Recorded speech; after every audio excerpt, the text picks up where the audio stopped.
Fala galera do Diário da Honra, beleza? Para quem não me conhece, meu nome é João Chaves, eu sou um dos fundadores aqui do Diário da Honra e vamos para mais um conteúdo. Hoje eu estou tendo o prazer de receber novamente aqui a PF Dudu. Vou apresentar melhor ele, mas preciso cumprimentar ele primeiro. Meu irmão, obrigado, cara. Então, seja bem-vindo, meu irmão, mais uma vez ao Diário da Honra. Obrigado, prazer estar aqui de volta. Sempre bom estar aqui com você, com os amigos. Que top. Galera, o Dudu, ele é um antigão que já foi citado várias vezes aqui no Diário da Honra.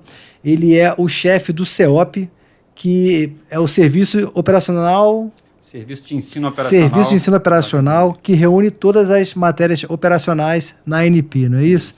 Então, não é pouca coisa que está aqui. O Dudu já foi piloto de helicóptero. Cara, o Dudu já teve N situações... Piloto de avião, só de helicóptero. Piloto de avião. Pô, mas de helicóptero também, né? Não, se cair, tu não dirige, tu não pilota, não? Não tem brevet, então não conta. Piloto de avião. Cara, é um cara fantástico, fez DRE, enfim. O Dudu foi um dos primeiros convidados nossos aqui, né? Você tem quanto tempo, Dudu? Uns 2 anos, quase? Acho que faz uns 2 anos já, né? Uns 2 anos, a gente não tinha nem estúdio, né, Dudu? A gente gravava na sala ali e tal. E hoje a gente está recebendo o Dudu de novo. Então, cara, muito obrigado por essa confiança desde lá do início, foi um dos primeiros.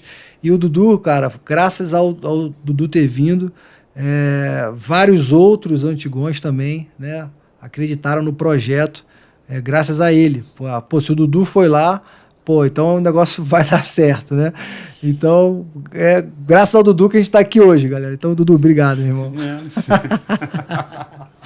Mas é isso mesmo, você vai ver que é mineirinho, enfim. O Dudu é um cara fantástico, muito humilde, mas sabe muito. A gente vai conversar hoje. Cara, hoje eu queria falar sobre sobrevivência policial, que é a tua especialidade, né? É paixão atualmente. É a tua paixão, beleza. Antes da gente começar, eu queria falar para os gestores de grupos de operações especiais, gestores da área da segurança pública, da Bercana, nosso patrocinador. Inclusive, a caneca é o presente da Bercana para você, beleza? A Bercana, galera, é uma empresa nacional e ela representa produtos, os melhores produtos do mundo, né? Traz produtos importados para inteligência, contra-inteligência e produtos táticos também, equipamentos táticos, mas a nível institucional, beleza? Então, é coisa top, coisa gringa. Quem é gestor de grupos de operações especiais e segurança pública não pode deixar de conhecer o catálogo da Bercana. A solução que você precisa vai estar lá, com certeza. E tem toda uma assessoria também para você aprender como é que você compra aquilo que você precisa, né? O processo licitatório não é moleza. Então, e você também, que não curtiu, curte, compartilha o conteúdo, se inscreve no canal. Hoje eu lembrei de fazer essa chamada aí. Mas vamos embora, cara. Vamos pro conteúdo, Dudu. Então, de novo, cara, muito obrigado. Vou passar uma batata quente para você aí. Faz uma apresentação rápida aí sobre você, cara, pra galera. Tá, vamos lá. Eu vou aproveitar nessa apresentação e já vamos podendo introduzir para a gente já falando o que me fez hoje eu estar mexendo com sobrevivência e estar gostando disso, né? A minha carreira na polícia começou em 1994. Né? Eu iniciei inicialmente na Polícia Rodoviária Federal e em 96 eu vim para a Polícia Federal. Eu falo que eu fui um cara privilegiado, tive muita sorte, porque eu sou um cara que sempre gostei, gosto até hoje de cursos, da parte operacional e tal. E tive a oportunidade logo no início de participar desses cursos, de realizar cursos e tal. Fiz curso no Brasil, no exterior, né? Fiz cursos táticos. E em 2001 eu tinha feito esses cursos, já era graduado em artes marciais, já era instrutor de tiro. Tudo é black belt de Muay Thai, Muay né? Thai. Muay Thai. Depois a gente vai... Sou discípulo do mestre Baioneta. Legal. É o cara. Então, já era instrutor de tiro e tal. E em 2001, setembro de 2001, já tinha trabalhado no Rio de Janeiro, teoricamente mais perigoso do que aqui. E aí, aqui em Brasília, em Taguatinga, eu passei por uma situação de assalto. E 2 menores de idade, um revólver 38, tomei 2 tiros, um na barriga, outro na mão, fui para o hospital. Quase morri. Quando eu saí, veio a pergunta, né? O que está de errado com o meu treinamento? se eu que fiz esses cursos todos, teoricamente eu era um cara preparado para essa situação e não estava preparado. Mas assim, hoje em dia você tem total consciência de que você não estava preparado. Tem. E você... Eu estava, na verdade, o tipo de treinamento que eu fazia, que eu realizava, não era o treinamento que me preparava para a situação real de rua. Mas naquela época você se sentia preparado? Totalmente. Eu achava que eu era totalmente preparado naquilo. E aí até que eu fui surpreendido. Já fica um pouco atrás da orelha, né? Será que estamos preparados de verdade? E aí, quando foi em 2006, a academia estava começando o CEOP, que hoje eu estou à frente, e a gente estava formando os primeiros professores do CEOP. E naquela época também tinha o curso presencial do curso especial. Quando a gente completava 10 anos, a gente reunia todo mundo na academia de novo. Era muito legal. A gente aproveitou para fazer o curso de professor. E aí, nessa, eu reencontrei vários colegas operacionais, com cursos e tal, que tinham passado pela mesma situação. E aí, de novo, o que está errado com o nosso treinamento? Não era só o meu, tinha mais gente na mesma situação. E aí, saí, trabalhei em outras áreas, na polícia e tal. E em 2018 eu cheguei na academia, lotado. Já dava aula desde 2002 lá, mas cheguei lotado lá. Policial desde 94. Isso. Né? Então 2018 aí já são 26 anos, é isso? 24. 24 anos. 24, 18 com 6, 24. Isso. E aí eu cheguei lá, para minha felicidade, já tinha o treinamento de sobrevivência lá. Mas como que funcionava? Porque o eixo operacional da academia tem o CEOP, o SAT, que é o armamento e tiro, e o CEF, que é educação física, onde tem a parte de defesa pessoal. Então, cada um desses setores trabalhava a sobrevivência dentro da sua área. Mas não se conversava muito bem. A gente começou a trabalhar e hoje a gente tem a disciplina de sobrevivência dentro do CEOP. A gente consegue tratar de todos os temas. E hoje a gente conseguiu, vamos dizer assim, a gente conseguiu descobrir o que estava de errado com o nosso treinamento. Legal, e a gente está trabalhando com isso agora, a gente está fazendo treinamentos dentro da academia para todas as forças policiais, Polícia Federal e todas as outras forças. E temos rodado todos os estados do Brasil fazendo esse tipo de treinamento. Que legal, como se fosse uma reciclagem para a galera que já está formada. E o que tem de diferente na sobrevivência policial hoje daquela época quando você chegou lá? Você falou que as disciplinas não se falavam muito. Sim. Você buscou um diálogo, como é que isso aconteceu? O que acontece? Por exemplo, o SAT ensinava sobre armamento e tiro. Então ele ensinava que numa situação de confronto, como que eu saco a minha arma, como que eu atiro, certo? Como que eu faço um tiro preciso e tal. Mas numa sobrevivência é muito mais do que sacar uma arma. Porra, às vezes nem... Né? Às vezes até melhor nem sacar, né, Dudu? Até melhor nem sacar, certo? Então, o cara chega... Eu sou um excelente lutador. Então eu quero sair na porrada. Eu acho que na porrada eu resolvo. Mas sobrevivência é muito mais do que isso. Então, quando a gente começou a usar, o que a gente conseguiu fazer hoje é falar de uma forma geral. A gente consegue atender todos os tipos de público e falar de todas as situações que pode acontecer. Na verdade, eu falo que hoje a gente não ensina sobrevivência. Eu falo que não é um curso, não é um ensinar. É muito mais um despertar. Legal. A gente mostra para o cara como que a coisa acontece. E ele, sabendo como que a coisa acontece, dentro das limitações dele, dos treinamentos dele, dos conhecimentos dele, ele vai tomar a melhor decisão. A gente dá ferramentas para que ele tome a melhor decisão. Legal. Inclusive considerando as suas limitações. Inclusive considerando as suas limitações. Inclusive e principalmente, né? Principalmente as suas limitações. Tem que conhecer ele sabendo as limitações dele, sabendo como que a coisa funciona, né? Ele consegue tomar a melhor decisão. Legal. Então, se liga, galera. A gente está conversando com o Dudu. 24 não, porque em 2018 tinha 24 anos. Quando ele chegou na NP, ele já tinha 24 anos de polícia.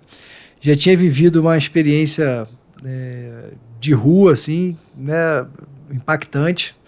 Inclusive foi alvejado e tudo.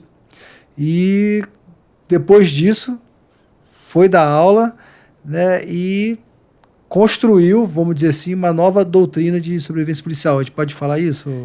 Eu não digo que foi construído, né? A gente dei continuidade ao que estava acontecendo. Acho que eu sempre considero todos os aspectos que aconteceram na academia sempre uma evolução, né? A gente não existiria agora sem o que aconteceu antes. Perfeito. Uma continuidade, né? Mas sim, hoje estamos trabalhando de uma forma diferente do que se trabalhava antes. Totalmente diferente.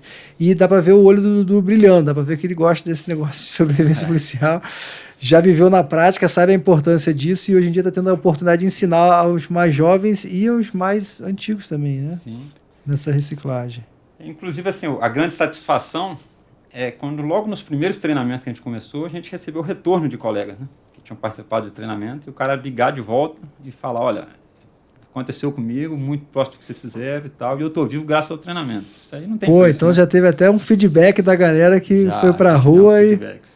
Muito bom. Porra, que legal, cara. Mas assim, agora eu fiquei curioso. Vamos lá, vou te botar na parede aí. O que tem, assim, de diferente, né? Assim, o que a gente pode, assim, chamar a atenção? Pô, agora, o que mudou, assim? Dá um exemplo de uma mudança de paradigma que aconteceu de hoje para antes. Perfeito. Por exemplo, vamos falar do tiro. Você passa hoje na academia, os alunos passam na academia, eles dão em torno de 1.000 tiros, certo?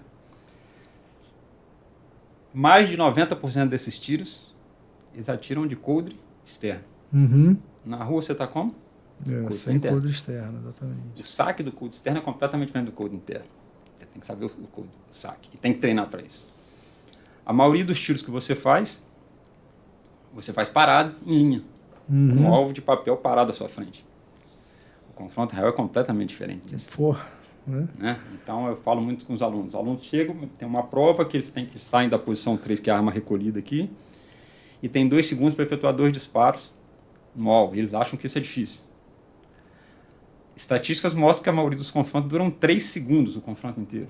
Uhum. E a arma não está na sua mão, ela está no coldre velado. E não tem um professor te avisando para atirar. O alvo não é de papel, só do alvo ser uma pessoa, independente de quem seja, a sua pulsação vai lá em cima, o seu tiro vai piorar. O alvo não está parado, o alvo está atirando em você. Uhum. Essa é a principal diferença. Você não pode ficar parado, porque senão você é um alvo fácil. Uhum. Né? Quando aconteceu comigo, por exemplo, eu fiquei parado. Por quê? Porque eu treinei a atirar parado. Entendi. Então essas mudanças que a gente começa, é um dos tipos de mudanças que a gente está fazendo. Então você tem que mudar o tipo de treinamento para fazer. Por exemplo, o mesmo lutador de arte marcial que treina para competição, ele treina dentro das regras, certo? Uhum. Ele acostumou o corpo dele a treinar nas regras. Se ele brigar na rua, ele vai agir nas regras. E vai mesmo. Ele vai? Vai. Você sabe disso. Vai. Ele vai fazendo a regra. Não vai ser efetivo. Uhum. Né? Talvez não seja efetivo naquela situação de rua. Uhum. Então a gente tem que botar um treinamento próximo do que acontece na realidade. Cara, mas assim, agora, pegando o exemplo que você deu do SAT, né? O papel do SAT acaba que é mais treinar o policial para agir em situação de operações também, né? Perfeito. Então tem uma outra disciplina, que é a sobrevivência policial, que já é o outro lado, né? Isso. É isso? Exato. Porque o que acontece? Na verdade, a maioria dos policiais em qualquer parte do mundo morre mais policial de folga do que de serviço. Perfeito, isso aí eu tô por dentro. Então, quando você fala que, se você olhar as operações policiais, relativamente falando, dentro da quantidade, do tipo de risco que oferece, morre-se pouco policial em operação, pelo risco que oferece aquela operação. Tirando a Polícia Militar do Rio de Janeiro, né? Que é muito sui generis, muito né? sui generis. Mas o que eu quero dizer com isso? Eu falei isso para o cara não se ofender, né? Cara, a gente sabe que é diferente aí, galera. Fica tranquilo. Mas o treinamento, eu quero dizer o seguinte, o treinamento para ação policial, nosso, é muito bom. Todas as polícias do Brasil é efetivo. O pessoal treina bem, trabalha bem. Isso. Mas de folga... Entendi. As estatísticas são muito contrárias à nossa. Então quer dizer que não está bom esse treinamento. A gente precisa mudar esse tipo de treinamento. Ou então, assim, acrescentar o treinamento para esse tipo de situação. Acrescentar, né? seria melhor. E essa disciplina que você vem desenvolvendo, né, já existia antes? Eu confesso que na minha NP, em 2007, eu não lembro se eu tive o sobrevivência policial ou não. Não existia. Quando começou na Polícia Federal, começou no COT. No COT. O COT começou a falar de sobrevivência no COT. E depois começou, como eu falei, depois o SAT começou à frente, lá, e ele falava muito disso, depois o CEF entrou também e o CEOP. Hoje que a gente fez essa mudança, e cada dia que passa, cada vez, eu falo que cada aula que a gente faz, ela está diferente. Imagino. A gente está evoluindo, a gente aprende muito mais do que ensina quando vai nesses locais. Por exemplo, uma das coisas interessantes que a gente começou a fazer de diferente também, À medida que a gente foi fazendo as palestras e foi estudando vídeos, hoje a gente tem um arquivo, né, de quase 3.000 vídeos. Eu ia te perguntar de onde você tira isso, vamos chegar lá. Né? Vamos chegar lá. Você já adiantou, assim, já... A gente estuda isso e você percebe nos estudos que o comportamento do familiar influencia diretamente no resultado. Então aí você começa a pensar, você tem treinamento e o seu familiar tem? Certo? Sinistro.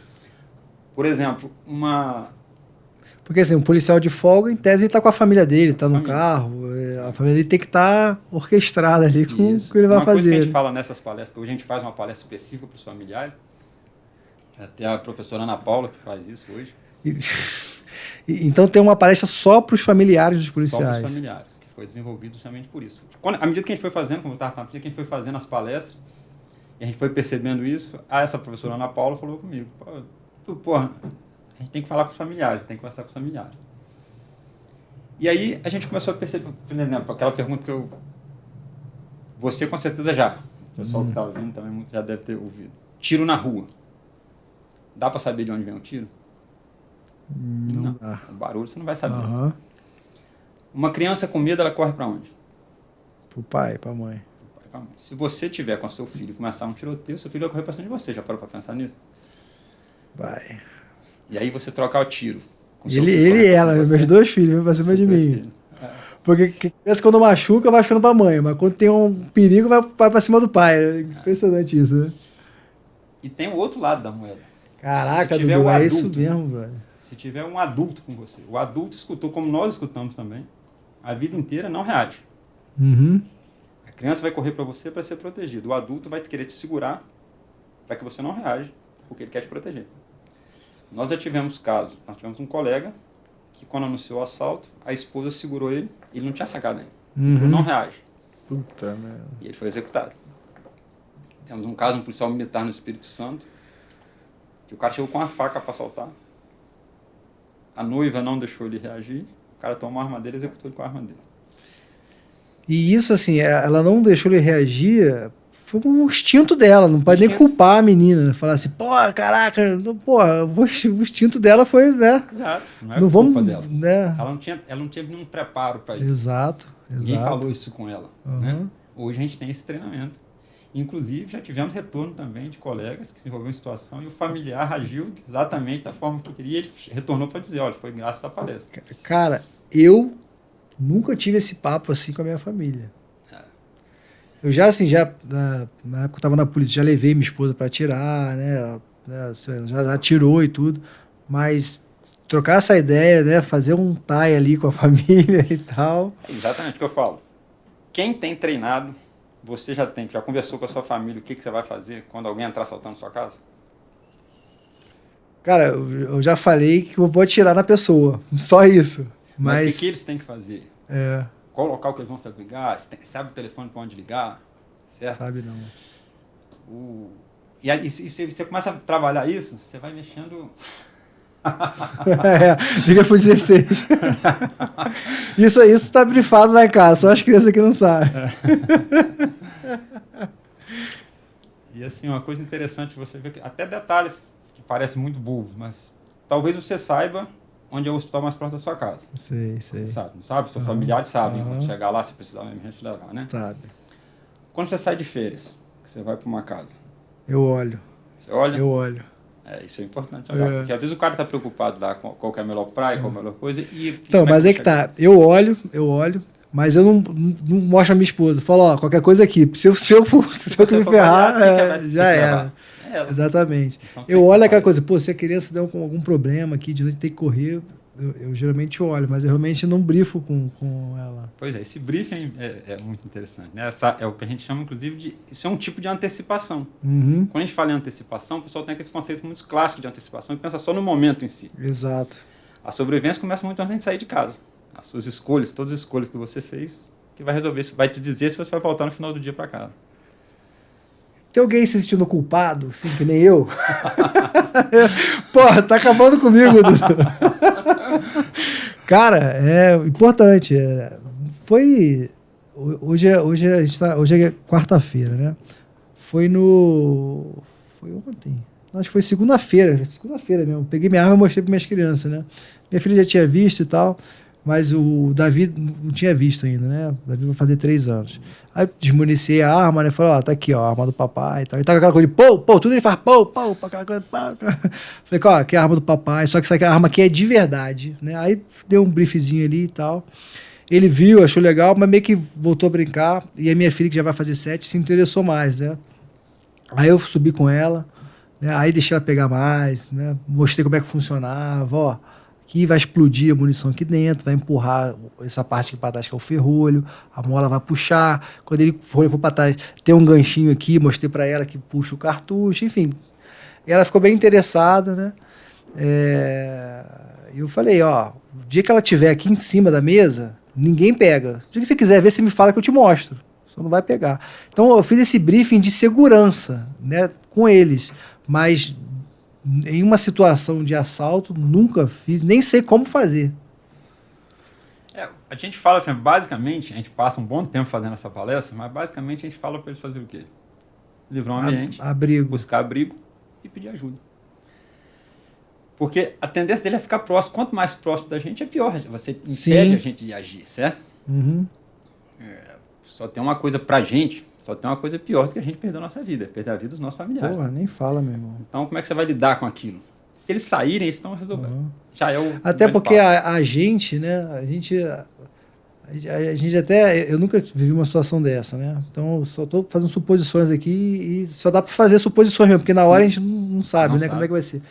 Mas eu acho que a gente reagiria até para chamar atenção pra gente, para dar tempo deles saírem, né, cara? Sim. Pô, com certeza.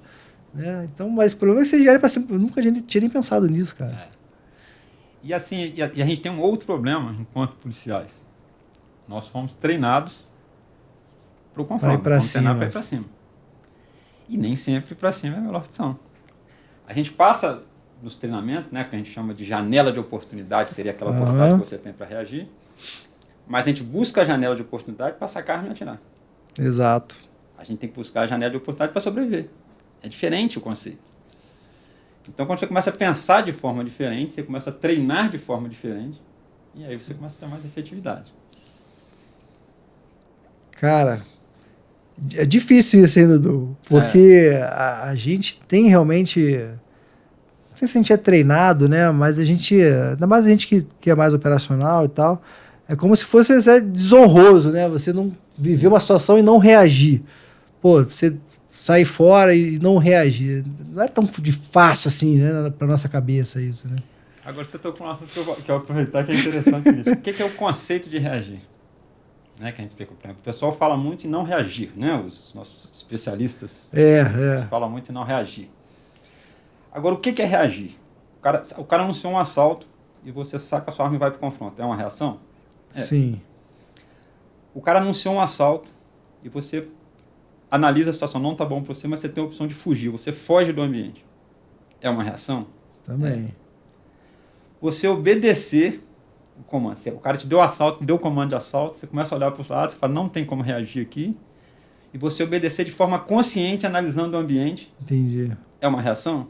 Sim, a mais inteligente, inclusive. Então, qualquer coisa que você faça de forma consciente é uma reação. Já é reagir. Então, quando a gente fala nos nossos treinamentos, a gente fala o contrário do que os especialistas dizem. A gente fala, vamos reagir sempre. Mas o que é reagir? Agir de forma consciente. A única coisa que pra gente não fazer o que dá para fazer. É o que dá para fazer. Mas para fazer isso, você tem que conseguir fazer uma leitura do ambiente. Que é uma outra... isso é físico, né? A visão de túnel que acontece, existem estudos neurológicos disso. E sob tensão isso aumenta, você presta atenção em um fato. Então, quando o cara anuncia um assalto, você olha ele, você não consegue olhar para o lado. O cara saca a arma do seu lado, você não está vendo que está sacando a arma do seu lado. E nesses treinamentos, a gente tem exercícios práticos, a gente coloca isso, a gente prova isso para a pessoa. Coloca a pessoa no ambiente, a pessoa, a coisa acontece do lado dela, não sabe o que está acontecendo. Isso porque ela sabe que é um treinamento. E isso acontece até com o próprio mala, né? Com a visão também de túnel. Que eu lembro que eu vi um vídeo uma vez, o cara foi assaltar, acho que uma lotérica. Assim, uma lotérica com um correio. E aí o cara sacou a arma e apontou pro cara do outro lado do balcão e ficou ali com aquela coisa assim. Aí tinha o cara do lado dele, acho que era um policial. Pô, cara sacou na maior tranquilidade, resolveu a situação ali. O próprio Mala também tava com a visão de túnel. A visão de túnel acontece para todo mundo. Isso aí é... Não tem como. Cara, muito interessante. Já abriu minha cabeça aqui, já tô, até me sentindo culpado aqui. Chegar em casa, vou reunir a galera. Falar, ó, vamos acordar aí. Se alguém entrar de noite aqui, vai ser o seguinte, ó, Davi para debaixo da cama, Sabina corre, já aqui do vizinho. Nunca tinha parado para pensar nisso. Mas da onde vem, Dudu, essa doutrina, assim? Você para, especula o que pode acontecer e cria a solução. Como é que surge? Como é que você vai criando, né, a teoria da coisa? Né? Sim, o que a gente faz? A gente consulta outros colegas que trabalham com isso, né, que tem trabalho a parte de estatística. A gente trabalha muito com o Coronel Onivan, da Polícia Militar da Paraíba, um grande estudioso do assunto. Quem já falou do Coronel Onivan aqui foi o Novo, o Major Leonardo Novo, lá da PM. Inclusive, já recomendou ele pra gente. Beleza, o Onivan. É um cara muito bom, vale a pena você trazer ele aqui um dia conversar com ele. É um cara muito estudioso do assunto. Mas o que fez a gente desenvolver, inclusive, o nosso método de ensino para isso? Com o uso de Simunition e até Airsoft, e hoje a Polícia Federal tem uma cidade cenográfica lá, né, uma cidade que tem banco, as coisas todas funcionam. Eu lembro quando você veio e estava construindo a cidade. Construindo, exatamente. Falando, agora já é uma realidade. Está operando já. Está operando. Então a gente pega um vídeo de uma situação real e a gente replica aquela situação dentro da cidade. E aí vamos colocar as pessoas para agirem lá dentro. Top. E aí você vai trabalhando 40 pessoas passando pela mesma situação, cada um toma uma atitude diferente. O que dá certo e o que dá errado? Né? E hoje, quando a gente faz o debrief, quando o cara sai de lá, a gente não fala, o professor não vai virar para ele e falar, você acertou ou você errou. Porque não tem certo e errado na sobrevivência. Quem está certo e quem está errado, quem sobreviveu. Sim. Quem saiu vivo. O certo é o que saiu vivo. O certo é o que saiu vivo. Entendeu? Então, com isso, a gente aproxima da realidade. O próprio cara que está sendo treinado, ele conhece a realidade dele, porque às vezes um dos erros do ensino é você querer ensinar o que você faria. Exato. Muita gente ensina o que eu faria. Eu vou chegar e falar, se acontecer isso, eu faço tal coisa. Só que você é só um, nem tem outro você, né, Dudu? Não tem outro. E ainda tem mais, talvez pela situação, se eu agir, eu posso agir um dia, dá certo, depois eu agir da mesma forma no outro dia não dá certo, porque não está combinado com o assaltante. Exato, faltou combinar com os russos, Faltou combinar com os russos. Então, e essas vivências que a gente tem, e estudos, tanto o cara atuando como aluno, como atuando em vídeos reais, a gente consegue desenvolver essa doutrina. Né? Que, na verdade, a doutrina é muito mais abrir mais a cabeça, né? Como eu falei, muito mais um despertar. Quebrar paradigmas, despertar consciências. Cara, então você faz quase que uma ciência ali, né? Pega um caso real, replica ele N vezes, estuda as reações e dali vai tirar ali os princípios e tal. Por exemplo, nós fizemos recentemente um treinamento de sobrevivência só para mulheres. Cara, 54 mulheres. Isso deve ser o único no Brasil, né? Acredito que sim. Pelo menos da forma que nós estamos fazendo. Porque para ter os meios para fazer replicar essas situações, ninguém tem, né? Com Simunition, com a cidade cenográfica, então... Eu sei que hoje, muitas pessoas participam dos nossos treinamentos, acompanham, tem outros locais, por exemplo, o Coronel Onivan mesmo tem um workshop que trabalha muito bem isso e tal, cada um dentro das suas limitações. Desse tipo de doutrina que a gente está usando, eu acredito que seja só nós mesmos que estamos fazendo. Top. Mas tem, graças a Deus, que bom, tem muita gente trabalhando com isso aí, porque eu acho que quanto mais divulgar, melhor. A galera tem despertado. Eu no Instagram ali vejo muita gente... Mas o que é diferente, né, galera? O que a gente está falando aqui é de sobrevivência policial, não é curso de tiro, né, Dudu? Completamente diferente. Porque eu vejo muito colega dando curso de tiro e tal, isso é top, é maneiro pra caramba, pra CAC e tudo. Só que sobrevivência é outra parada. Exato. Que envolve também... Né? E é uma disciplina interdisciplinar, né?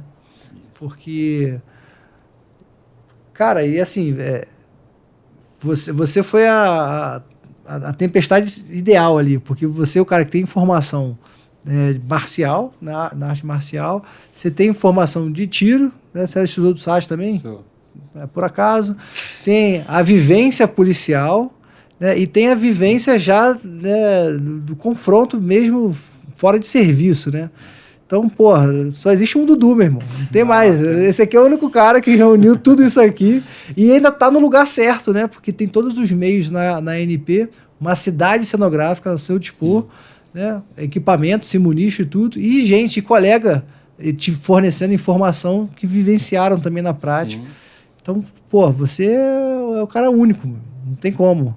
Por isso eu tô falando, você é a tempestade perfeita. Você reuniu todas as qualidades, né, ideais para poder desenvolver o que você está fazendo. Agora, o que é importante é, a gente faz esse treinamento na academia, que tem a cidade cenográfica, mas a gente faz treinamentos em locais que não tem essa cidade cenográfica, quando a gente desloca numa superintendência. Aí a gente adapta. Sim. Então, mas você cria dali, você estuda, né? Você tem um laboratório. Você é um cientista, meu irmão.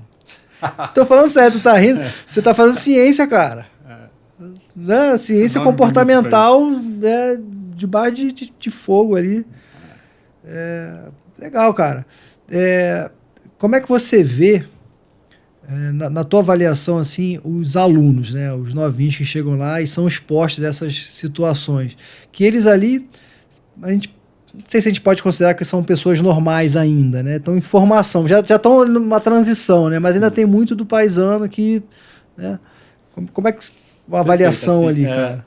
Hoje, até recentemente, eu tenho duas situações que comprovam a efetividade do treinamento e é muito legal isso para eles. Primeiro que muda um pouco, porque eu falo que quando eu entrei na polícia, eu lembro de um professor que falava: a polícia não pode ter medo. Pô, então não dá para mim não. Exatamente. E aí, hoje eu falo, inclusive nas minhas palestras, eu falo isso, eu sempre tive medo. Uhum. E que bom que eu tive medo, porque o medo faz a gente ficar mais alerta, claro. Que bom que eu tive medo. Aguça os sentidos todos, né? Então, hoje, quando você chega um professor e fala para eles como que funciona a realidade, sem a embusteiragem. Sem o embuste, eles assim, você recebe melhor eles. Uhum. E nós tivemos tem até o vídeo que a gente apresenta na palestra, nós tivemos um colega que ele formou com a gente em 2019, em 2020, com menos de um ano, ele se envolveu na situação. Acho que eu vi esse vídeo, que ele se abriga no poste. Abriga no poste. Ele se liga do cara passando com a moto. Os caras da moto e tal, sabe? Ou seja, e ele faz a reação dele exatamente dentro daquilo que a gente prega, em movimento, legal, buscando abrigo e tal. Agora, recente, nós fomos aplicar um outro treinamento, né, desse... E tinham dois meninos novinhos que tinham se formado recentemente. Uhum. E eu coloquei uma situação diferente do que ele tinha visto na academia. Certo? Então ele não tinha visto aquela situação. E ele tomou uma atitude que saiu vivo, né, deu bem. Uhum. E depois, ao perguntar para ele, ele falou claramente: não, eu analisei o ambiente assim, por causa disso, daquilo, e eu tomei essa decisão. Ou seja, ele conseguiu raciocinar em cima do... Foi uma decisão consciente. Decisão consciente. Se foi melhor ou não, saiu vivo, mas foi uma consciente. Consciente, né? Então, a gente vê esse resultado. Né? Isso aí é muito legal, porque e às vezes o novo ele é mais fácil de aceitar do que o cara mais antigo, que tem mais vícios. Né? Exatamente. Por exemplo, esse lance, Dudu, agora vai ver as situações, né? De a gente sentar para dirigir e botar a arma debaixo da perna. O que você acha disso? O que eu falo muito é o seguinte: as pessoas me fazem muitas perguntas que fazem em situações específicas. Uhum. Eu não tem certo e errado, tem vantagem e desvantagem. Por exemplo, o cara com a arma debaixo da perna, você usa ela porque você consegue sacar mais rápido, não é essa a vantagem? Já está com a mão ali do ladinho, do lado da embreagem. Você consegue pegar mais rápido ali, é uma vantagem. Uhum. Mas para você usar essa vantagem, você tem que antecipar. Perfeito. Porque se o cara te render e você tiver que sair do carro, sua arma vai ficar lá. Uhum. Ele vai ver sua arma. Exatamente. Está exposta. Então, tem a vantagem de você sacar mais rápido, mas você tem que estar ligado, porque você vai ter que antecipar. Você vai ter que conseguir perceber a chegada dele antes dele chegar em você. E aí também entra, por exemplo, outros fatores externos, como assim, o carro tem isso filme ou não. Exatamente. Né? Então, quando você fala, eu falo isso, alguns até ficam chateados quando eu falo, mas se um instrutor fala para você em sobrevivência, quando acontecer isso, você faz isso, quando ele estabelece regras, eu já fico com o pé atrás, para mim já não funciona. Entendi. Quando ele te engessa... Não dá. Tudo tem vantagem e desvantagem. É que nem jiu-jitsu, meu irmão, dinâmico. Dinâmico, exatamente. Ninguém faz a mesma posição igual duas vezes, e muito mais pessoas diferentes, né? Sim. Muda tudo. Cara, muito louco isso. O ensaio é uma coisa muito bem... Fica bonito o ensaio, né? Mas na vida real fica um pouco diferente. Então, assim, não dá pra gente também concluir, por exemplo, se é melhor portar a arma na frente, do lado, portar a arma atrás, portar a arma na canela. Não dá. Tudo tem vantagens e desvantagens, né? É o que eu falo assim, você tem que ter o conhecimento das situações e se preparar para aquilo. Inclusive nas costas, tem vantagem portar arma nas costas? Arma nas costas. Você tem pessoas, eu conheço muitos colegas que usam arma nas costas, e uma das vantagens que eles alegam é quando você é rendido, aí você de frente, você levanta a camisa, às vezes ali você consegue disfarçar melhor. Legal. É uma opção, mas se o cara mandar você deitar, entende? Então a gente não consegue engessar e dar uma receita de bolo. Porque muita coisa é muito dinâmica, muita coisa pode acontecer. Cara, eu vou ser sincero, vou dar uns depoimentos aqui. Eu não tenho vergonha de falar isso que eu vou falar, porque eu já cabelo branco também, né? Já passei dessa fase de ter vergonha.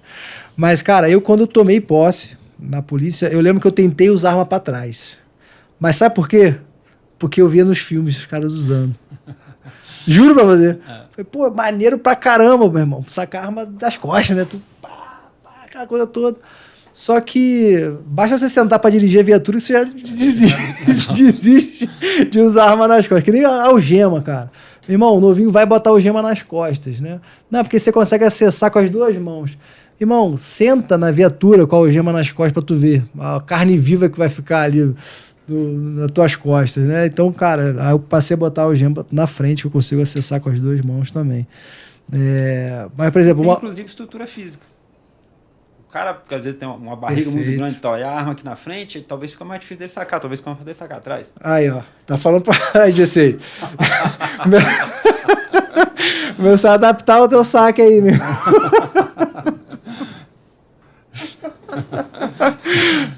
Aqui a galera tá... Dezão, adaptar esse saque aí, já tá de ultrapassar. Como é que tu vai sacar a arma aí, irmão? Muita coisa por cima. Não deu pra não dar uma zoada. Por exemplo, Dudu, uma outra parada que eu lembrei aqui, por exemplo, né? Quando eu era policial, eu não sou mais policial, né? Não sei se o cara está acompanhando, eu não sou mais policial, já sei da polícia há um tempo. Mas quando eu era policial, né, novinho e tudo, eu sou carioca e tudo, e na minha cabeça não existia o policial andar desarmado. Sabe, pra mim era assim, era o cúmulo da frouxura, o cara ser cana e andar sem arma, né? Só que eu te confesso que aí no Rio eu andava armado, toda vez que eu ia pro Rio e tal, eu fazia questão de ir armado, passava por todo aquele constrangimento no aeroporto para conseguir entrar com a arma, né? Entrar com a arma no avião, não despachava a arma, porra, eu queria aquela coisa, eu sou polícia, meu irmão, o polícia tem que estar com a arma dele. Só que eu te confesso que eu andava com medo. Eu tava armado, mas eu ficaria mais tranquilo se eu não tivesse armado, mas mesmo assim eu andava armado. O que tu acha disso? Então, essa polêmica é muito boa e sempre pergunta isso, né? Você estar armado ou não também tem vantagens e desvantagens. Então, por exemplo, você optar por não estar armado, tem a vantagem de você poder passar para um cidadão comum. Né? Isso ajuda, se o cara te render e tal, você tem mais chance de sair vivo. Ele não te vê como uma ameaça, né? Não te vê como uma ameaça. Mas, se você for reconhecido como policial, você tem certeza que naquele ambiente, porque às vezes quantas pessoas você prendeu durante a sua carreira policial, certo? E que não seja um desses. Se for uma situação, nós tivemos um caso, né, de um policial que foi rendido e tal, e a esposa dele foi estuprada na frente dele. E ele estava desarmado. Aí agora ele tem que conviver com isso.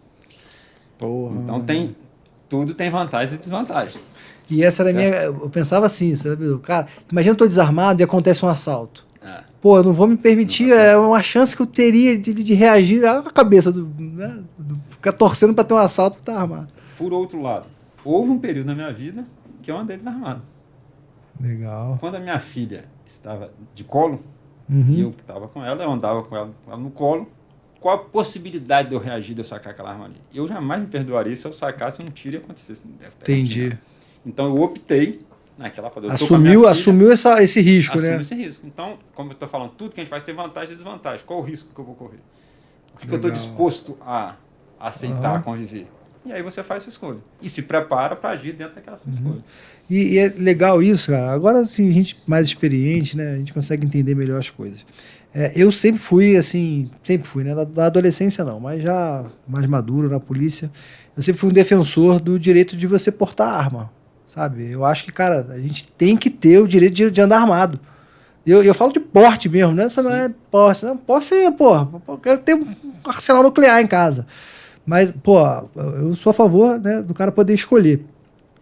E a gente acaba sendo contaminado, né? Porque a gente a mídia bombardeia todo mundo, né? Nunca reage.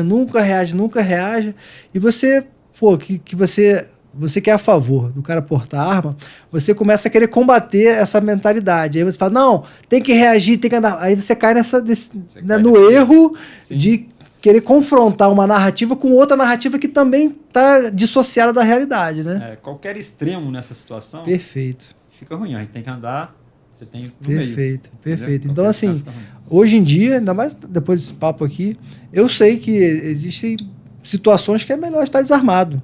E isso não contradiz a minha convicção de que o cara pode escolher estar armado. Sim. Porque uma coisa é ele estar desarmado porque ele escolheu estar desarmado, né? Outra coisa é ele estar desarmado porque ele não tinha outra opção, ele não podia usar arma. Né? Então, assim, a escolha tem que ser da pessoa. Exato. Né? Hoje a gente faz o treinamento, além de fazer para os policiais, para os familiares, a gente faz também para o pessoal, para juízes, promotores, né? Pô, top. E com eles a gente fala, você pode escolher estar armado.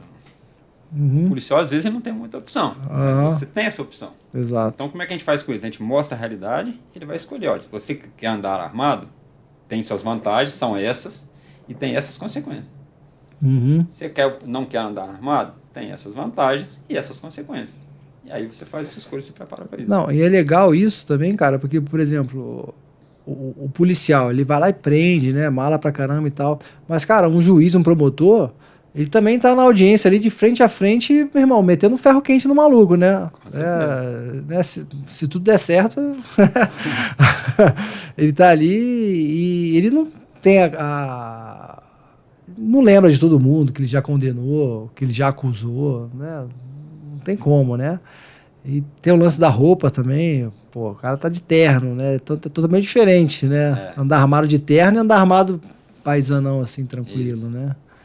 E os treinamentos, quando você treina para isso, você tem que treinar do jeito que você faz. Por exemplo, uma das coisas que a gente faz lá, nesse treinamento, embora você tenha armas, simulacros de armamento para treinamento específico e tal, mas eu tenho que treinar o saque velado com a minha arma. Com o code que eu uso, com a arma que eu uso, com a roupa que eu uso. Perfeito. Então, quando a gente vai fazer esses exercícios, o cara fala, qual roupa que é para ir? É para ir de roupa operacional? É de boot? Não. Qual é a roupa que você usa no dia a dia? Uhum. Que eu comecei a falar e acabou não concluindo. A gente fez um treinamento lá de sobrevivência para mulheres. Tinham 54 colegas. Muitas, chegam lá no início, usam arma na bolsa. Perfeito. Outra, não, eu não ando armado porque eu estou de vestido, não tem como andar armado. Uhum. E todas elas já escutaram, e foram relatadas para a gente, já tinha escutado de professor, tipo assim, não, você tem que andar armado. Ou não, você não pode carregar arma na bolsa. E ela continua andando com a arma na bolsa. Inclusive, muitas dessas, ao final do treinamento, chegaram para a gente, porque esse treinamento para mulheres, eu não dei aula, eu só ajudei a coordenar, porque os professores eram todas mulheres também. Então, a conversa melhor com a eu acho que foi a Vanessinha que falou desse a Vanessinha atuou lá. Foi? Ela falou que tinha, né, eles tinham lançado essa ideia e tal. O pessoal até teve gente que foi contra, que achou que fosse meio que narrativa. Ela falou, pô, não, é diferente, né? Então, a gente não virava para ela e falava assim, não, você não pode carregar arma na bolsa. Eu falava com ela, como é que você anda com a sua arma? Aí eu ando com a arma na bolsa. Então vai para o exercício com a arma na bolsa. Perfeito. Aí lá ela percebe a dificuldade, ela fala assim, uma chega e fala assim, mas como é que eu vou andar na bolsa? Como é que eu faço para sacar? Ou então, eu não posso andar na bolsa. Uhum. As pessoas começam a descobrir por elas mesmas a dificuldade, entendeu? Então, assim, aí a gente consegue em um treinamento, elas passaram 10, 15, 20 anos escutando e não seguiram. E às vezes com um dia de treinamento, ela convence, já né? convence do que está vendo, porque ela sente aquilo. Vive a dificuldade ali, né? E esse lance que você falou do treinamento com juízes e promotores e tudo, é importante até porque o cara acha que ele sabe o que o policial tem que fazer, a pessoa tem que fazer, né? Sim. Ele acha que ele é o especialista da parada, né? E aí, quando ele tá na situação ali, ele vê que é diferente, né? É diferente. Quando eles participam desse treinamento com a gente, eles saem diferente do que quando eles chegaram, né? É muito, assim, tem até aquela história do tiro, né? Eu atiro na perna, ou um tiro, né? Vai progredir, vai subindo, primeiro no pé, na canela. E a gente consegue mostrar isso para eles nos exercícios, que não é assim que Cara, funciona, irmão, tu né? não consegue acertar nem o peito do cara, quanto mais a perna, meu irmão. Existem, inclusive, estudos médicos que eles chamam de 10 segundos um homem morto, que com um tiro no coração, estourou o coração. O sangue que você tem no corpo, você costuma ficar ainda 10 segundos vivo. Dá pro cara reagir. 10 segundos, o cara vai fazer muita coisa. Exato. Então não é mais assim, quando a gente começa a mostrar isso para eles, a questão não é eu acertei primeiro. Você pode acertar primeiro, mas se o cara te acertar também, não adiantou. É sair vivo. Então... E aquele lance que eu lembro até da MNP, você vai atirar até cessar a ameaça. Então, hoje em dia, criou-se assim, esse mito de se der mais de 2 tiros é excesso. Pô, meu irmão. Não, até cessar a ameaça, né? Até cessar a ameaça, exatamente, meu irmão. Outro mito que se tem muito é o confronto de arma branca com arma de fogo, né? Perfeito. Tem essa ideia de que a arma branca é menos perigosa do que uma arma de fogo. Eu tenho mais medo de faca do que de... Eu também. Só de... Pô, se me dar a escolher, eu acho que eu prefiro tomar um tiro. Porque se eu pensar na faca, meu irmão... E aí é um mito. O cara com uma faca, a ameaça é letal? É uma ameaça letal. Então a sua resposta tem que ser da mesma forma. Inclusive, esses dias, cara, eu vi no WhatsApp, no grupo que eu tenho, um vídeo, não sei se tu viu esse vídeo aí. O cara... Tinha uns 3 ou 4 policiais ali, PMs, né? Um devia estar com uma espingarda, devia ser borracha ali. E veio um coroa correndo, devia ser no Nordeste, com a faca na mão pro policial. O policial acho que deu 1, 2, não acertou, virou de costa e deu um pinote. Só que ele corria e virava para trás, tentava atirar, e o cara indo atrás dele e ficou andando em círculos, assim, né? E o que me chamou a atenção não foi nem a reação do policial que correu do cara. Porque faca é faca mesmo. Sim. Mas os outros ficaram parados olhando, pô. Pô, ninguém sacou a pistola e, sabe? Sim. Como se não pudesse. O cara tá de faca, eu vou atirar no cara de faca. Meu irmão. E o cara correndo atrás do parceiro dele ali, em volta do carro. Não sei se vocês viram esse vídeo aí. E é o que eu falo, a gente vem com muitos preconceitos, né? Uhum. E na hora é muito rápido que a coisa acontece. Exato. As janelas de oportunidade aparecem e são muito rápido. E o processo decisório, ele é mais demorado, porque você percebe uma coisa, você tem informação, o cara anunciou um assalto. Uhum. Ou ele está virando para cá, ele está vindo para cá. E aí até você decidir o que fazer, se você não se antecipar para isso, não imaginar nessa situação, e eu falo muito de treinamento mental, inclusive, que você pode fazer. Por exemplo, imaginando.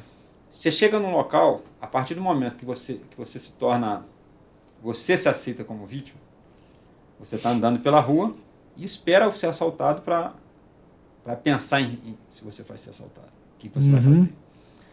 Se você, se você se torna um caçador, se você anda no ambiente procurando algo de errado, você chega, por exemplo, num posto de gasolina, certo? Você não, eu sei que é impossível o ser humano ficar atento 24 horas. Mas quando tu é novinho, locais... eu lembro novinho, eu ficava o tempo todo assim, procurando. Né? Aconteceu isso contigo? Depois do tempo você vai ficando cansado disso, aí vai entrando no jogo, exatamente. Mas existem locais, existem horários que são mais críticos. Exato. Então eu vou chegar num posto de gasolina. Uma paradinha, uma olhada antes. O que está de errado? Tem alguma coisa diferente ali? Fora do normal? E já te adianta. Né? Você está numa situação que você pode chegar para o seu familiar, você, mesmo com um familiar de novo, você está num restaurante ali com ele. Uma brifadinha antes ali. Ó. Poxa, se acontecer, você vai sair para lá, eu vou fazer isso, tem esse abrigo aqui e tal. Pronto, depois está tudo tranquilo. Né? O pessoal tem muito aqueles conceitos muito clássicos. Ah, como é que você chega num restaurante, como é que você escolhe a mesa? Ah, não, eu fico de costas para a parede. Eu não consigo sentar de costas para a entrada. Não sento de costas para a entrada. Isso é bom. Mas além disso, tem mais um monte de coisa para olhar. Certo? Tem abrigo, eu estou perto do caixa, tem uma janela, eu consigo acessar aquela janela. Entendi. As pessoas que estão comigo conseguem acessar aquela rota de fuga que eu escolhi, entendeu? Então, só que isso, com o tempo, começa a ficar uma coisa muito natural. Você faz de forma consciente, mas automática, né? Vamos dizer assim. Né? Você não precisa pensar para fazer. E aí é o treinamento mental, né, que a gente faz. Tem uma coisa que eu gosto muito de falar da palestra, que eu lembro da minha época de aviação, quando a gente vai falar de consciência situacional, né, da situação, saber o que está acontecendo. Eu conto uma história. Quando eu estava aprendendo a pilotar, o instrutor me perguntou o que era uma arremetida. Sabe o que é uma arremetida, né? O avião está vindo para pousar, acontece certinho, algum problema, ele volta, né? Na pista, na aeronave, ele precisa decolar novamente, ou voar, ou tocar a pista, vai, arremetida. E aí ele me perguntou o que é uma arremetida. Eu falei, é um pouso que deu errado. Correto? Não chegou a pousar, né? Ele não. O pouso é uma arremetida que deu errado. Aí eu fiquei olhando e não entendi. Por quê? Você vem chegando com a aeronave para pousar, na velocidade que ela vem. E de repente você descobre que não dá para pousar e você tem que arremeter.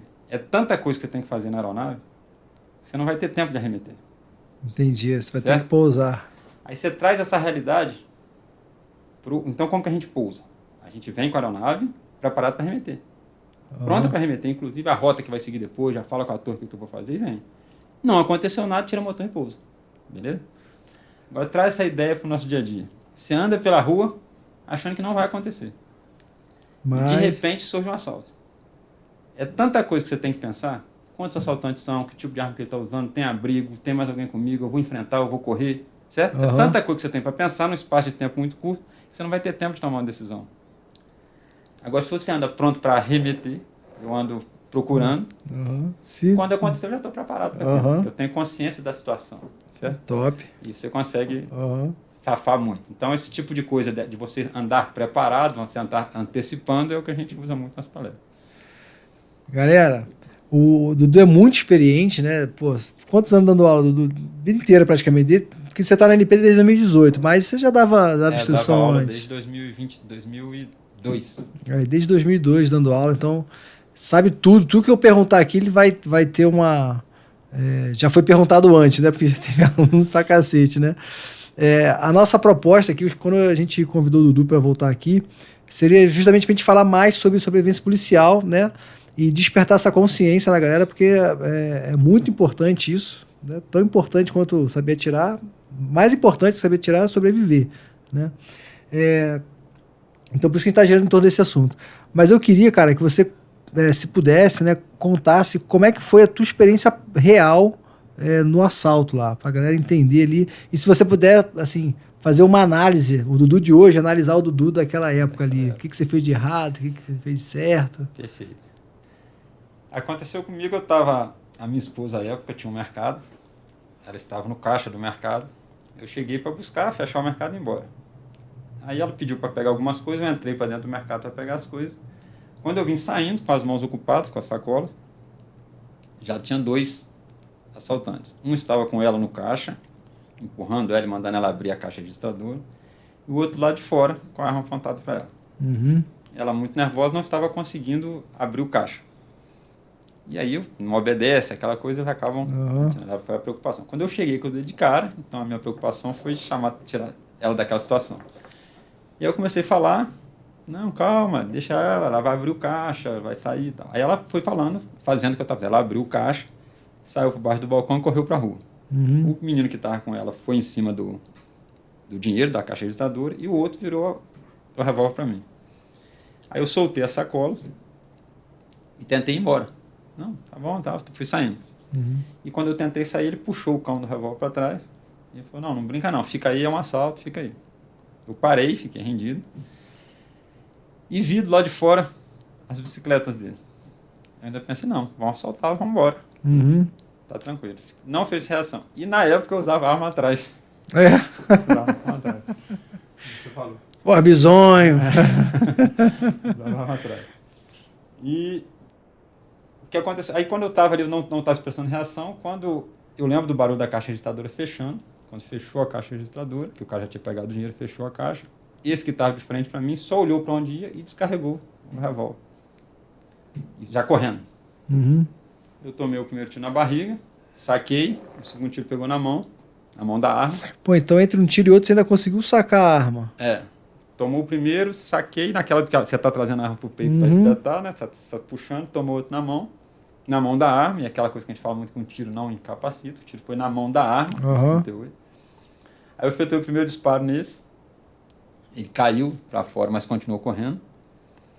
O daqui pulou o balcão, eu efetuei o disparo nesse, ainda com a mesma mão que tinha tomado o tiro, foram 2 disparos com a mesma mão. Pegou na testa, só que pela angulação não estourou o crânio, né? Correu. Ele caiu e saiu engateando por baixo. Quando ele apontou por baixo, aí eu troquei a arma de mão para a esquerda e efetuei mais 2 disparos, que aí também pegou na cabeça e aí ele ficou. Eu ainda pensei na hora, vou atrás do primeiro. Eu tentei, mas aí eu já estava com hemorragia, eu sentia que eu não consegui mais. Já sentiu perder as forças ali. Perdendo as forças. Aí, analisando, dentro da análise. Vamos fazer uma análise aí. Eu acho que hoje vendo, eu entrei muito tranquilo lá para dentro, não analisei, pelo horário que era, a situação que estava ali, um mercado e tal. Eu não podia ter aparecido assim de repente. Hoje eu faria uma olhada rápida no ambiente antes. Entendi. Essa olhada podia ter me ajudado. Eu saquei rápido, saquei, mas eu atirei parado. Aquilo que eu falei. Isso ajudou a tomar os tiros. Se eu tivesse movimento, talvez ele não tinha me acertado. Ou pelo menos não tivesse acertado então, em órgãos tão... Entendi, vitais ali. Certo? Se eu já tivesse brifado com a esposa, a reação dela talvez fosse outra. Certo? Então, várias coisas que a gente fala hoje são de que a gente viu ali. Você mesmo vivenciou e vê a necessidade de... E outra coisa que a gente percebe muito dali é justamente esse conceito de que um tiro não incapacita. Né? Eu sou um cara fisicamente fraco, sou magro, eu tomei um tiro na região do abdômen, que dá muito sangramento e tal. Pra mim, o tiro tinha pegado de raspão, nem senti dor. Só senti arder, aquela queimação. Porra, Dudu... Tomei tiro na mão e continuei atirando com a mesma mão. Efetuei 2 disparos até perder força na mão. Então, você leva um tempo pra ter esse efeito. Cara, eu dei um tiro de 308 no peito do maluco, o maluco não caiu, pô. Tá ligado? Tem muitas histórias aí de colegas... Eu vi isso, pô. Eu vi isso. E às vezes eu falo isso e falo assim, então... Meu irmão, dependendo da situação, o cara não cai. O cara tava fumado de crack. Não cai. Eu vi que eu tinha acertado porque ele tremeu assim e ele ficou diferente, mas ele não caiu, continuou em pé. Você vai dar um tiro no cara, você vai dar 2, 3 tiros no cara, o cara vai morrer depois? Pode morrer depois. Sim, mas na hora ele vai continuar combatendo com você. Exato. A ameaça para sua vida não cessou ali. Exatamente. Né?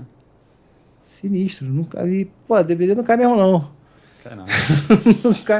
A depender da disposição do cara, do propósito dele, né? Do sangue no olho, do estado dele. Inclusive com droga, eu falei, meu às vezes você não percebe, ele não tem nem consciência da quantidade de sede que ele tomou aquele tiro. Exato. Né? O cara ali, nesse caso, o cara nem viu o tiro, ele deve ter sentido alguma coisa assim, mas... Sim. Tava tão focado ali no assalto ali que tava fazendo. Exatamente. Sinistro. Tava dando tiro. Tava dando tiro no 16, tá vendo? Pior que tava mesmo.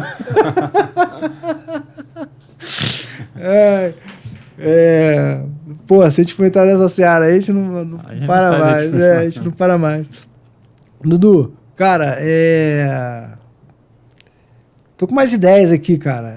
Galera, quem gostou desse tipo de conteúdo, comenta aí embaixo, deixa os comentários aí, porque, cara, eu acho que a gente tem uma audiência muito grande dentro do DPF, né?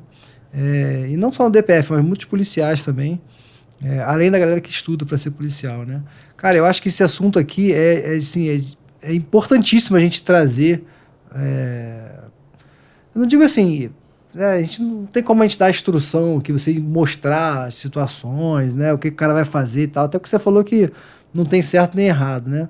Mas pelo menos despertar a consciência na galera da importância de... Né, não é só treinar tiro, tem que adaptar a realidade ali. É a mesma coisa na defesa pessoal, ali, no combate corpo a corpo, né? O cara vai, pega o dedo, torce, passa por baixo, pô, mas aí quando vai valendo, o cara não consegue fazer porra nenhuma. Né? Isso foi uma quebra de paradigma também que a gente teve lá no COT, né, cara? Com o próprio Lincoln. Isso aí foi muito legal do Lincoln, cara. Ficava aquela coisa feia, né, aquela porradaria, só que era efetiva, a gente conseguia fazer, não tinha aquela beleza, né, da NP que naquela época tinha, aquela coisa toda e tal, mas era eficaz. E na parte de armamento e tiro e tal, eu acho que, cara, importantíssimo esse lance dessa família, então, fantástico, irmão. Tem muita coisa, o assunto é muito amplo. E estamos aqui com, vou falar por minha conta e risco, com o maior especialista de sobrevivência policial do Brasil, pelo menos. Não tem cara de doido aqui. Não tem não, meu irmão. Não tem não, que ser humilde. Mas a gente vai... Tô com mais ideias aqui, Dudu. Depois eu vou te explorar, cara. Vamos continuar esse negócio. Eu vou te explorar. A princípio, eu sei que você tá com horário. Eu queria te agradecer, meu irmão, por mais uma vez ter atendido o nosso pedido de vir aqui, mais uma vez ter trazido toda a sua credibilidade, aí, o seu lastro, né, profissional aqui para o nosso canal, ter doado isso para a gente, né, de graça, ter ajudado muitas pessoas que nem tinham consciência disso que a gente falou aqui. Então, cara, obrigado pelo teu tempo, pela tua experiência, pelo teu conhecimento e por poder contar contigo, que eu sei que eu posso contar, meu irmão. Claro. Para mim, eu que agradeço até a oportunidade de tocar nesse assunto. Eu acho que quanto mais pessoas estiverem cientes disso, né, mais vidas a gente está salvando. Eu que agradeço a oportunidade. Com certeza. E eu sei que isso aí é missão de vida tua. Eu sei que tu já abraçou esse propósito aí. Então, o canal está aberto aqui. O que você achar, cara, que cabe a gente divulgar, né, e difundir a doutrina. A gente tá, pra gente isso aqui vale ouro, né, cara? Então, muito obrigado. Pô, teu cara, meu irmão, teu cara. Galera, espero que vocês tenham gostado do conteúdo. Foi um conteúdo um pouco diferente, porque o Dudu já veio aqui antes, né? Então eu queria chamar a galera. Quem quiser saber mais assim da vida do Dudu, procura lá no início do canal, né? Eu assumo a responsabilidade pela dificuldade do conteúdo daquela época, porque a gente realmente não sabia como fazer esse formato aqui. Né? A gente foi na brabeza, a gente teve, vamos pegar a câmera aqui, vamos falar com os caras que são sinistros. E a gente não sabia como fazer. Então subiu uns cortes bem pequenininhos, não subia a conversa inteira, né? Enfim, eu super nervoso, não deixava o Dudu falar direito, aquela coisa e tal. Mas não tenho vergonha nenhuma. A gente começa assim, né, e vai melhorando. Então tem muito que melhorar ainda. Mas é bem interessante ver como é que começou e aonde que a gente chegou aqui. Hoje em dia está com um estúdio maneiro. E receber você de novo. Então, galera que ainda não se inscreveu no canal, se inscreve, curte o conteúdo e acompanha aí, porque a gente tem muita ideia de conteúdo novo, de outros tipos de conteúdo, né? Eu acho que o podcast, a trocação de ideia é muito legal, né? A gente vai continuar com a nossa missão, que é o trazer pessoas de verdade para escrever o seu capítulo no nosso diário e deixar eternizado esse reconhecimento, né? E trazer novas referências aos mais jovens. Mas eu acho que a gente pode ampliar, né, essa missão aí, e criar conscientizações assim, desse nível, né? Então a gente está com muita ideia de conteúdo e a gente vai sempre se reinventar, né? Que a gente atira até o final, meu irmão. Aqui não existe essa opção de sair pela porta, aqui a gente vai trocar a tiro, né? Beleza, galera? Muito obrigado aí pela audiência de vocês. Até a próxima. Valeu, cara. Tamo junto.